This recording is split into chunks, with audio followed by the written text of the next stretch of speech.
मंडळी, स्वागत आहे तुमचं खरात मम्मी युट्यूब चॅनलवर। तर मी ब्लॉग बघितला प्रियाचा आणि खूप वाईट वाटलं की एवढ्या कमेंट मला तुम्ही करतान आणि हशी मजाकचं असं काही होईल मला असं वाटलं पण नव्हतं कधी। आणि कुठली आई आपल्या पोराला हे करून जाते, कुठं का जाणार आणि त्याला फिरणं म्हणतात का? फिरणं नाही म्हणत, बाबाकडे ते चालले होते कोमल आणि ते त्यांचं बाबाकडे काही असेल म्हणजे ते गुरुपौर्णिमाचं खूप मानतो बॉबी, तुम्हाला सगळ्यांना माहिती आहे बॉबी मानतात म्हणून रात्रीचे तिचा 12वी दिवस होता, 12वी त्यांची पूजा वगैरे केली त्यांनी त्यांच्या पद्धतीने। आणि तुम्ही म्हणता प्रियाला मी का नाही इकडे आणलं, तर सगळ्यात पहिलं मी प्रियाला इकडेच आणलं होतं 5वीच्या दिवशी, पण त्यांचे सगळ्या नाशिकचे पाहुणे आले मग ती तिकडे गेली। मग आमचं ठरलेलं त्यांचं ठरलेलं असं काही दिवस त्यांचे घरचे राहतील नंतर तुम्ही करा। मग आता मी तिथं लुडबडायला जायचं का? तुम्हाला हे योग्य होतं का? दोन फॅमिलीमध्ये वाद झाले असते की ही बाईचा विश्वास नाही का आमच्यावरती, ही बाई नुसती लुडबडायला येत राहते इथं। हा सांगितलेलं आहे ह्या बाईला की आम्ही थांबणार, तरी ही बाई नुसती येत राहते आणि तुमच्या कमेंट मला आईनं थांबायला पाहिजे, आईनं मी करायचं तर काय करायचं सांगा तुम्ही? करून तर काय करायचं? तुम्ही मला नाही घोड्यावर बसू देत ना कोणी पायावर चलू देत, एवढं पण नाही अन्याय करायचा कोणावरती। खूप झाला, खूप वाईट वाटलं 2-3 दिवस। आणि ज्या दिवशी मी कितीला बबलीची 12वी केली, मी पूर्ण 12वी दिवशी त्यांनी पूजा वगैरे केली, कोमल एवढ्या लांबून आली, त्यांनी आले सगळं काही केलं, त्यांची पूजा पण झाली होती। आता त्यांच्या पद्धतीने होणार, आम्ही जे बी तुम्हाला माहितीये आपल्यात काय जास्त पूजापाठ चालत नाही, आम्ही करत पण नाही, मला माहित नाही। मग ते त्यांचं सगळं करायचंय तर मी तिथं लुडबाडू कशाला? मला काही जमत नाही जास्त। हा आपलं बुद्धाच्या यानं आम्ही जेवढं काय तेवढंच करतो, बाकीची मला माहिती नाही, ते त्यांच्या पद्धतीने चांगलं करतात तर करू दे, मला हे नाही करायचं, वाद नव्हता करायचा आणि वाद नको पण दोन फॅमिलीमध्ये। आणि माझा पूर्ण भरोसा होता की माझ्या पोरीची काळजी पण घेतात आणि जपतात बी, सगळं व्यवस्थित चाललं होतं। फक्त झालं कसं 12 वाजता आम्ही तिकडनं आलो, मग 12वीचा तुम्ही ब्लॉग बी बघा माझी किती धावपळ होती। मग रात्रीचे 12 वाजले, सगळं काय आम्ही तिकडनं प्रियाला खेकडे वगैरे थोडेसे बनवून दिले, मी निघून आले। आणि त्यांच्या घरी नॉनव्हेज पण नाही चालत, त्यांचे पाहुणे होते तर आपण तर नॉनव्हेज खातो तुम्हाला माहिती आहे। हा तर मग मी खेकडे वगैरे घेऊन गेलेले भरपूर, मग इथं आल्यावर कोमलला आम्ही बनवले। हा रात्री 12 वाजले, तितक्यात बॉबीचा विचार झाला की साईबाबा उद्या हे आहे गुरुपौर्णिमा, तर जातो आम्ही। तर मग मी काय करता, तर बॉबी बोलले की मला जायचंच आहे कोमल। हा तर कोमल बोलली माझं पण काही काम आहे बाबाला, एकाच दिवसात जाऊन एकाच दिवसात येऊ आम्ही रात्रीचे 2 वाजता, तेव्हा त्यांचे घरचे होते बबलीकडे। आता आम्ही रात्रीचे 2 वाजता निघलो, तुम्ही म्हणताय फिरायला, रात्रीचे 2 वाजता हे पाये गेले आमच्या गाडीमध्ये बसून। हा तिथं लागलो, थोडीशी झोप पाहिजे जे गाडी चालवेल त्याला। हा थोडं झोपल्या तर रिटर्न निघू शकत नाही ना आम्ही, थोडं काही ना काही तर हे असतं ना।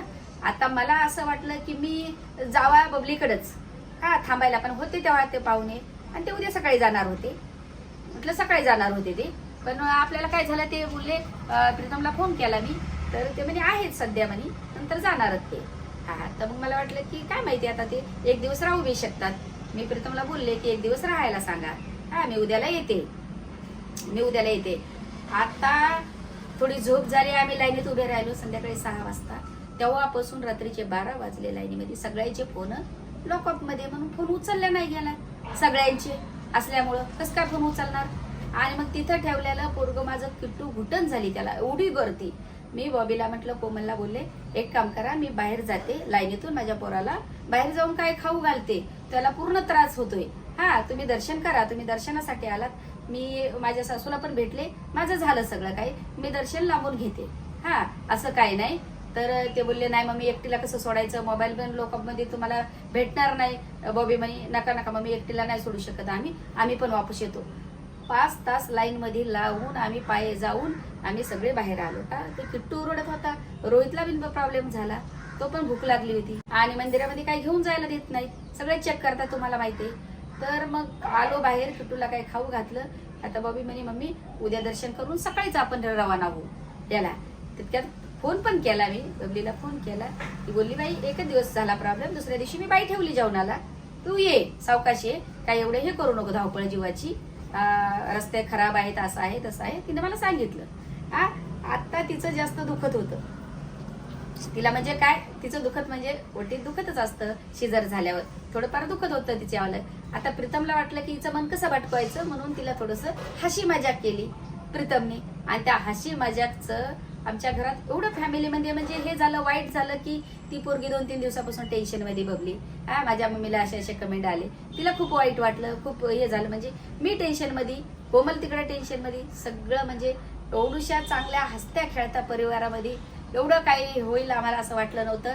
आणि तुम्हाला जर आमचे ब्लॉग बघायचे असेल इथून पुढं, तर मेन पप्पा माझ्या ब्लॉगमध्ये राहील, किट्टू राहील. मी फॅमिली घेणार नाही, ना कोमल बॉबीला घेणार, ना प्रियाला प्रीतमला घेणार, ना कोणालाच घेणार. आणि आता प्रियाला मी इकडे घेऊन आलेली 2 दिवस झालं. तिला म्हटलं आता 2 महिने जायचं नाही, तुझे पाहुणे आले का नंतर जा बाई. मला असे बोलणे भेटते. मी काही वाईट केलेलं नाही. मला पहिल्याने खूप बोलणे भेटलेले, आता मी कंटाळले हे सगळ्या गोष्टी ऐकून. माझ्यात बी काही आहे का नाही?